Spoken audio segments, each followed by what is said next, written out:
என் அன்பு பிள்ளையே, பாச போராட்டத்திற்குள் மாட்டிக்கொண்டு தவிக்கிறாய். அதிலிருந்து வெளிவந்து வாழ்க்கை போராட்டத்தில் வெற்றி பெறும் கட்டாய சூழலில் உள்ளாய்.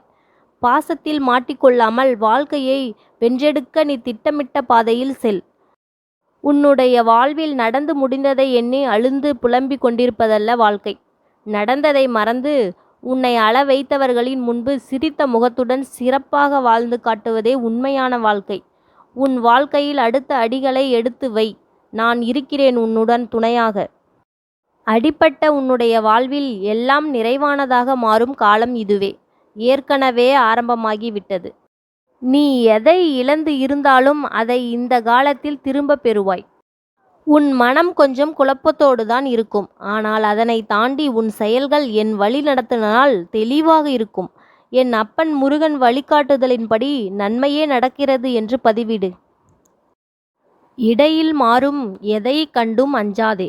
முடிவு உனக்கு சாதகமாகத்தான் அமையும். உன் புதிய திட்டம் கொஞ்சம் பொறுமையாக இரு. நீ எதிர்பார்த்த நல்ல முடிவுகள் உன்னை வந்து சேரும். நீ தோல்வியை பலமுறை பார்த்துள்ளாய். வெற்றி சில முறைதான் என்றாலும் அது உனக்கு மிகப்பெரிய வெற்றியாக அமையும். யாமிருக்க பயமேன்?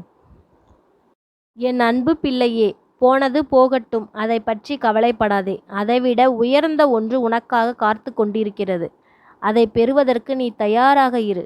உச்சத்தை தொடும் தூரம் வெகு தூரத்தில் இல்லை என் பிள்ளையே. நான் கூறுவதை சற்று கவனமாக கேள். நான் உனக்கு உபயோகம், நீ எனக்கு உபயோகம், அவ்வளவுதான்.